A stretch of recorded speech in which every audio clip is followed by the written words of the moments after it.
우리는 늘 후회하고 늘 다시 다짐을 합니다. 하나님, 이제는 정말 하나님의 말씀대로 순종하면서 제대로 신앙생활을 해보겠습니다. 이렇게 기도하고 매 예배 시간마다, 매 시간마다 우리는 결심을 합니다. 우리도 저와 여러분이 승리할 수 있는 삶을 살아갈 수 있습니다. 아무리 힘들고 어려워도 하나님께서 하신 말씀을 우리가 실천할 수 있고 또 그 말씀대로 살아가면서 세상을 승리할 수가 있습니다. 승리하기 위하여는 몇 가지 조건이 있습니다. 첫째로 무엇보다도 영적 자신감이 있어야 합니다. 시합을 하는 선수에게 절대적으로 필요한 것이 자신감입니다. 그래야 집중을 할 수 있고 최선을 다할 수가 있습니다. 자신감이 없는 선수는 계속 머릿속에 잡념으로 가득 차 있는 것과 같습니다. 집중할 수가 없어요. 타이밍을 놓치기가 있습니다. 패배하기가 쉽습니다. 영적 자신감도 이런 거예요. 우리가 월드컵 2002년도에 그 신화를 잊지를 못하죠. 4강까지 도달을 했죠. 히딩크 감독이 이랬다 그래요. 강팀을 만날 때는 주눅 들지 말라고, 경기는 해봐야 안다고, 공은 둥글다고 계속 이 자신감을 심어주었다 그래요. 그래서 우리가 경기를 말하면서 전쟁에 비유하잖아요. 아니 뭐 축구를 하면서 왜 한일전, 뭐 한국과 일본이 전쟁을 왜 합니까? 그까지 축구공 때문에. 그래도 전쟁에 비유를 해요. 전쟁을 비유를 해요.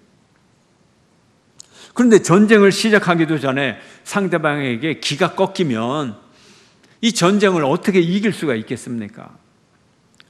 모든 것은 마음의 문제, 사기의 문제, 이것이 경기를 좌우하는 거죠. 우리 신앙생활도 마찬가지입니다.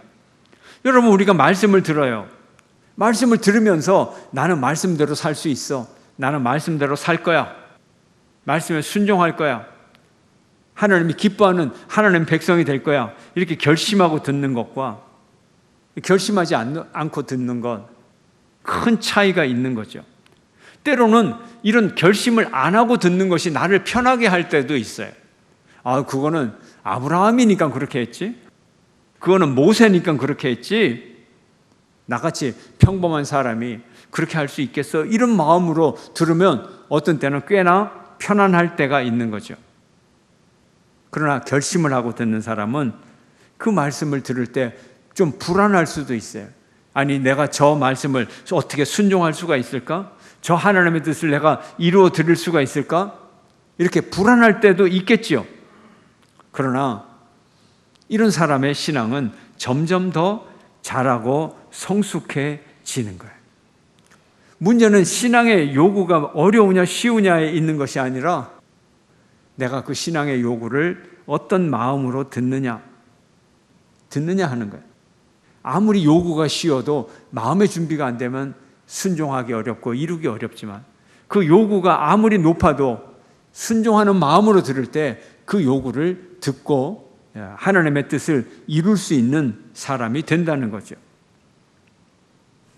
여러분은 어떤 마음으로 성경을 듣습니까? 어떤 마음으로 예배를 드립니까? 나는 할 수 있다. 영적 자신감으로 하나님이 나와 함께 하시면 할 수 있다. 하나님이 항상 우리에게 조건을 주었잖아요. 우리가 그리스도 안에서 모든 것을 할 수 있다. 그리스도 안에서 모든 것을 할 수 있다. 성령의 능력을 덧입어 우리는 모든 것을 할 수 있다. 이것이 하나님이 우리에게 주신 조건입니다. 포기하지 마시기를 바랍니다. 자신감을 갖는 여러분 되시기를 축원합니다. 여러분이 하나님 앞에 온전히 헌신으로 드린다면 하나님은 여러분에게 말씀을 행할 능력을 주실 것입니다. 오늘 본문 35절은 이렇게 얘기합니다. 함께 읽을까요? 35절 시작. 누가 우리를 그리스도의 사랑에서 끊으리요. 환난이나 공고나 박해나 기근이나 적신이나 위험이나 칼이랴. 그 어떤 것도 그리스도의 사랑에서 우리를 끊을 수가 없어요. 환난, 얼마나 무섭습니까? 얼마나 힘이 있습니까? 공고함, 박해, 기근, 적신, 위험, 칼. 이 어떤 세상의 폭력도 어떤 그 강한 세상의 힘도 그리스도의 사랑에서 우리를 끊을 수가 없다는 거예요. 이 확신을 우리가 가져야 돼요. 37절 함께 읽습니다. 시작. 그러나 이 모든 일에 우리를 사랑하시는 이로 말미암아 우리가 넉넉히 이기느니라. 우리가 세상의 폭력을 이길 수 있어요. 세상의 죄악을 이길 수 있어요. 세상의 이 두려움을 이길 수 있어요. 무엇으로 말미암아? 우리를 사랑하시는 그리스도의 사랑으로 말미암아. 자신감을 갖는, 영적 자신감을 회복하는 여러분 되시기를 축원합니다. 두 번째로 우리의 승리의 비결은 인생의 게임에서 승리하기 위해서 자기 조절을 잘해야 됩니다. 자기 통제. 우리는 환경에 흔들리지 않아야 됩니다. 바울은 자기 조절을 참 잘한 사람이었습니다. 바울이라고 힘든 일이 없었겠어요? 바울이야말로 너무 고통스러운 고난 속에서 그 인생을 살아갔습니다. 우리와 비교할 수 없을 만큼 그는 어려움이 많았습니다. 선교를 하다가 로마 관리에게 잡혀서 매질을 당하고 감옥에 갇히고 또 로마의 죄수의 몸으로 끌려갔고 배가 풍랑에 침몰해서 가까스로 목숨을 건졌는데 어느 섬에 도착했을 때 독사에게 손이 물리고 고난과 또 고난에 이은 이런 삶을 살았어요. 매사가 이런 식이었어요. 그런데도 성경 어디를 봐도 바울은 힘들다고 말하지 않았습니다. 힘들다고 말하지 않았습니다. 내가 이 일을 그만둬야 되겠다, 너무 지치고 피곤하다, 이런 말을 하지 않았어요. 바울이 당한 고난은 너무 고통스러운 고난이었어요. 그가 복음을 전한다고 바울에게 돌로 던져서 바울이 돌에 맞아서 쓰러졌어요. 죽었어요. 사람이 죽었으면 예의를 갖춰서 최소한의 장례식은 치러줘야 되지 않아요? 근데 바울이 죽었다고 바울의 시체를 쓰레기 하치장에다 그냥 던져버리고 그리고 사람들이 가버렸어요. 몇 시간 후에 바울이 정신이 들어서 눈을 떠보니 쓰레기 하치장에 버려져 있는 거예요. 몸을 툭툭 털고 다시 또 복음을 전하러 그가 회복이 되었어요. 이 정도 일을 당하고 나면 와, 내가 이거 인간으로서 살아가는 게 이런 모습인가? 내가 개죽음을 당한 거 아니야? 내가 이런 일을 어떻게 해야 되지?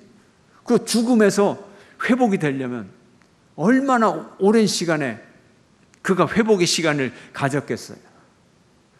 그럼에도 불구하고 그런 단 한마디도 불평한 적이 없어요. 오늘 본문 18절은 이렇게 말합니다. 생각하건대 현재의 고난은 장차 우리에게 나타날 영광과 비교할 수가 없도다.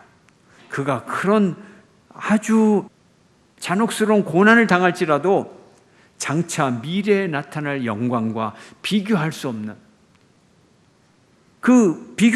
영광을 그가 보았습니다. 바울은 고난과 역경의 현실 한가운데서 이런 말을 하고 있는 거예요. 아무리 인생이 고달프고 힘들고 또 힘들어도 그런 것들이 내 신앙의 여정을 방해할 수가 없습니다. 결코 하나님을 향한 내 사랑, 또 나를 향한 하나님의 사랑, 이것을 끊을 것이 없습니다. 이렇게 고백을 하고 있는 거예요. 우리 인생에는 언제나 오르막길과 내리막길이 있습니다. 사실 바울의 인생을 보면 예수님을 만나기 전에는 계속 올라가는 인생이었어요. 바울은 태어날 때부터 로마 시민이었어요. 로마 시민으로 태어났죠. 최고의 학교를 나왔죠. 바리새파에 소속된 사람이죠. 바리새파의 중에서 바리새파 가말리엘 학파를 졸업한 사람이죠.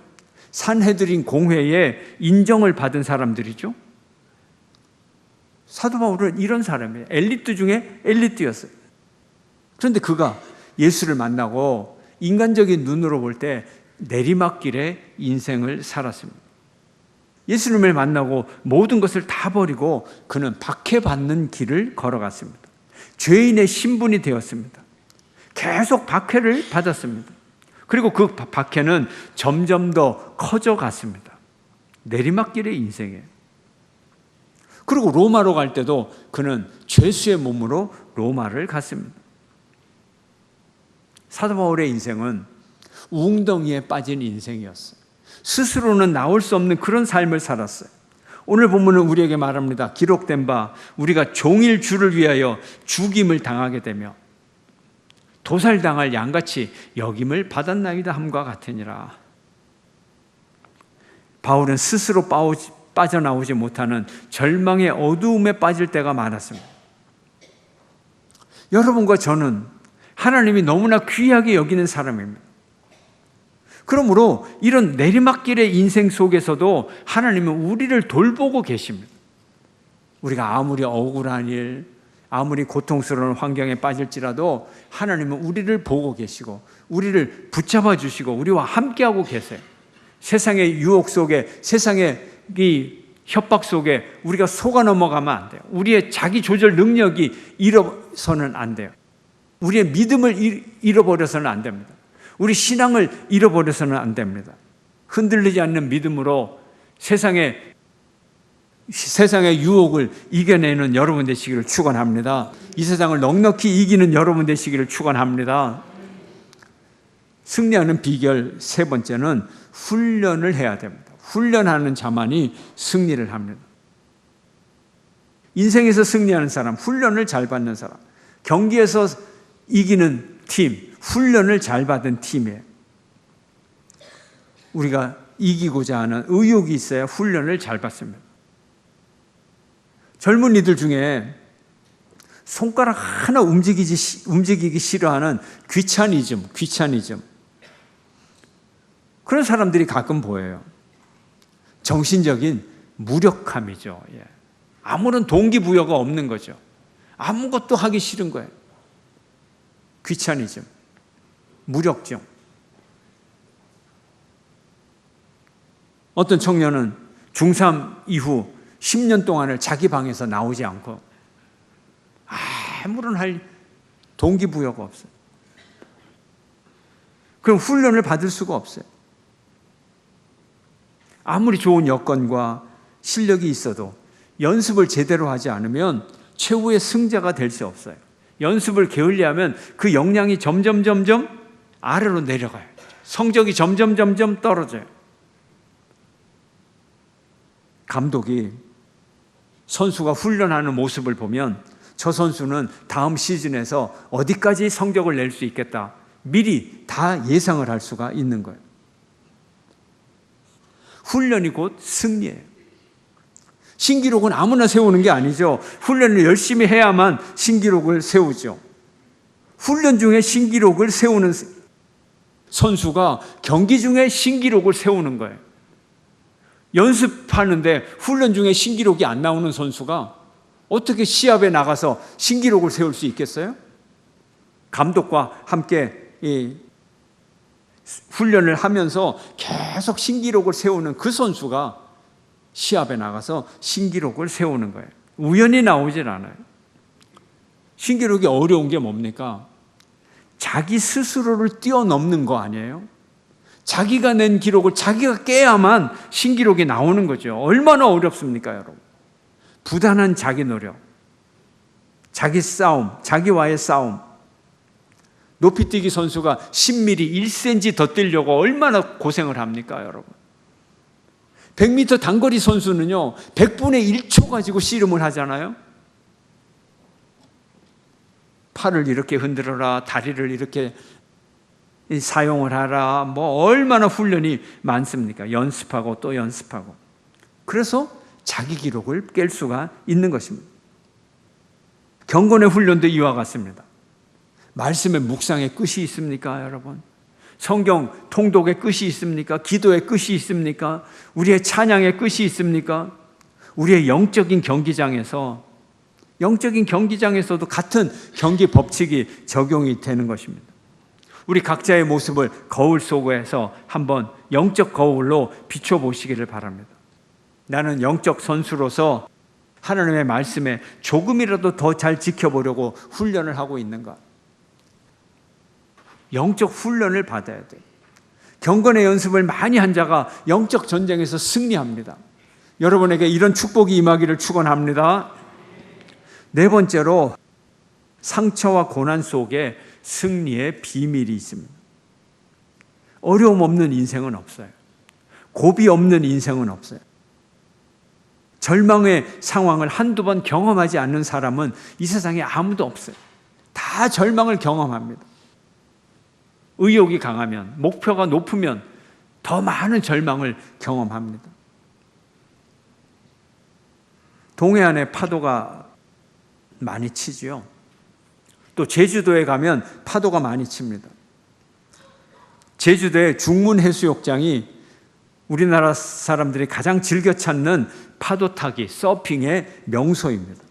거기에는 파도 타기 좋은 이 파도가 계속 밀려옵니다.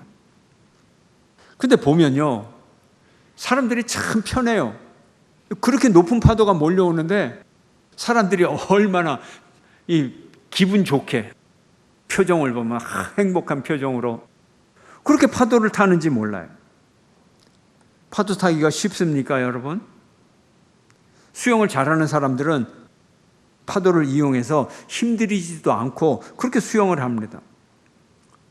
파도의 힘을 이용하는 스포츠가 바로 서핑입니다.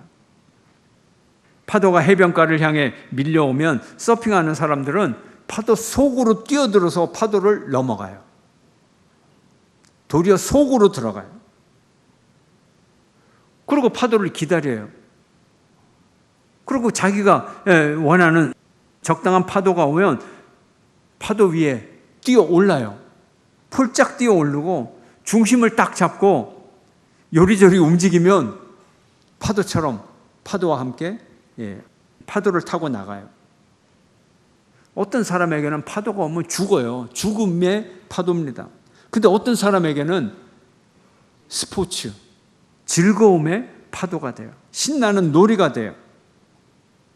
우리 인생의 고난이나 역경, 인생의 고난의 파도 잘못 걸리면 우리 인생이 다 망하고 멸망의 길로 가죠.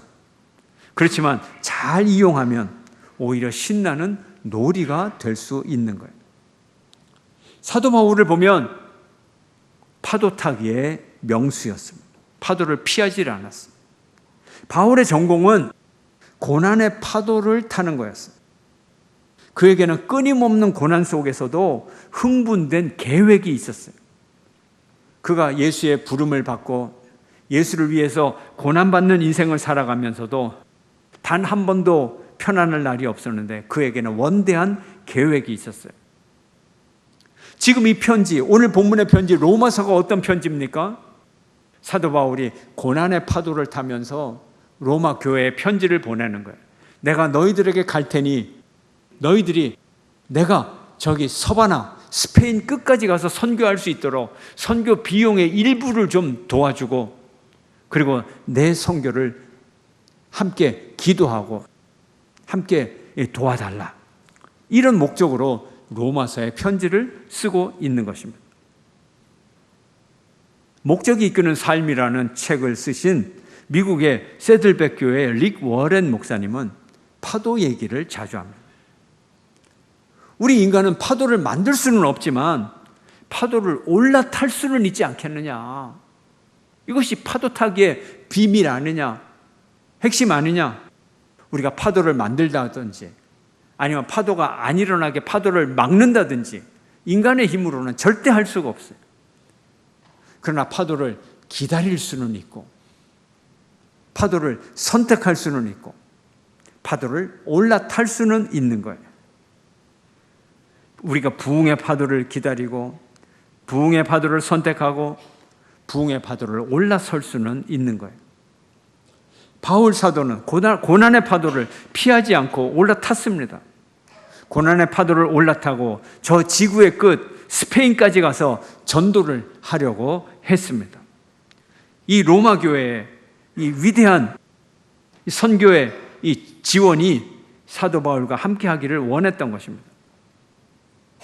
이처럼 고난과 역경 안에 하나님의 뜻이 숨겨져 있습니다. 배고픈 경험을 한 사람이 배고픈 사람을 더 잘 이해합니다. 하나님은 인생에서 만나는 고난과 역경을 통해서 더 많은 사람을 이해하고 더 많은 사람을 사랑하도록 우리를 훈련시켜 주십니다. 헨리 나우엔이라고 하는 신학자는 이것을 상처 입은 치유자라는 말로 우리에게 말합니다. 포스트 모던이라고 하는 현대 사회는 복음을 향해 공격합니다. 믿는 자를 향해 공격합니다. 교회를 위하여 공격해 옵니다. 교회의 아름다운 믿음을 조롱합니다. 현대 사회는 다양성의 이름으로 우리에게 고난을 가져옵니다. 이 사람들이 주는, 현대 문명이 주는 비웃음과 상처, 참으로 아프고 힘든 것입니다. 그러나 이것을 우리는 더 잘 받아들여야 되고 더 잘 이해할 수 있어야 됩니다. 이 사람들의 공격을 용납하고 환대하고 이해하고 용납한다면 치유하는 힘이 생긴다는 거예요. 치유하는 힘이 생긴다. 예수님이 우리의 공격을 받고 우리 죄악 때문에 상처를 당하고 십자가에 못 박히고 돌아가시고 바로 그 능력, 우리 때문에 고난받는 그 능력 때문에 그 능력을 가지고 우리를 구원하시는 구세주가 된 것처럼 우리는 지금의 현실을 그대로 받아들이는, 고난을 받아들이는 능력이 필요한 거예요. 힘들면 힘든 대로, 아프면 아픈 대로, 슬프면 슬픈 대로, 고통스러우면 고통스러운 대로 하나님의 음성을 듣고 그 안에서 우리는 살아가야 되는 거예요. 나는 네가 누군가를 너희 상처난 경험을 통해서 껴안아 주기를 바란다. 이것이 훈련이다. 이것이 하나님의 자녀되는 경험이다. 이렇게 하나님은 우리에게 말씀하고 계시는 것입니다. 그러나 반드시 승리하고야 말리라. 이 모든 영적인 전쟁에서 너희들은 반드시 승리를 하되 넉넉히 이기는 날이 올 것이라고 말하는 것입니다. 우리가 승리할 것이 확실하다면 무슨 훈련을 못 받겠어요? 무슨 일을 못 당하겠어요? 그 어떤 일을 당해도 반드시 이기리라, 넉넉히 이기리라고 하는 하나님의 약속의 말씀인 것입니다. 오늘 본문 38절, 39절은 이렇게 우리에게 말합니다. 함께 읽겠습니다. 시작. 내가 확신하노니 사망이나 생명이나 천사들이나 권세자들이나 현재의 일이나 장래의 일이나 능력이나 높음이나 깊음이나 다른 어떤 피조물이라도 우리를 우리 주 그리스도 예수 안에 있는 하나님의 사랑에서 끊을 수 없으리라. 사망이라는 건 사망의 능력, 생명의 능력, 천사들, 권세, 장래일이나 능력이나 높음이나 깊음이나 희망이나 절망이나 삶과 죽음 그 어떤 것도 하나님의 사랑에서 우리를 끊을 수가 없습니다. 여러분 모두가, 우리 모두가 믿음의 승리자가 되기를 축원합니다. 파도가 집채만한 파도가 몰려오더라도 그 파도가 해롭다고 생각하지 마십시오. 그 엄청난 에너지로 우리를 태워다 줄 것입니다.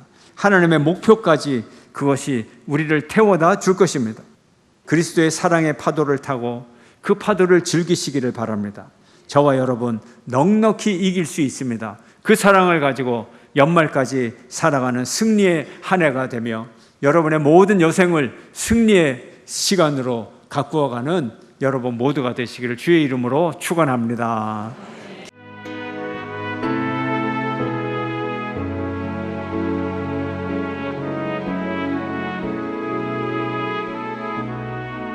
주님 앞에서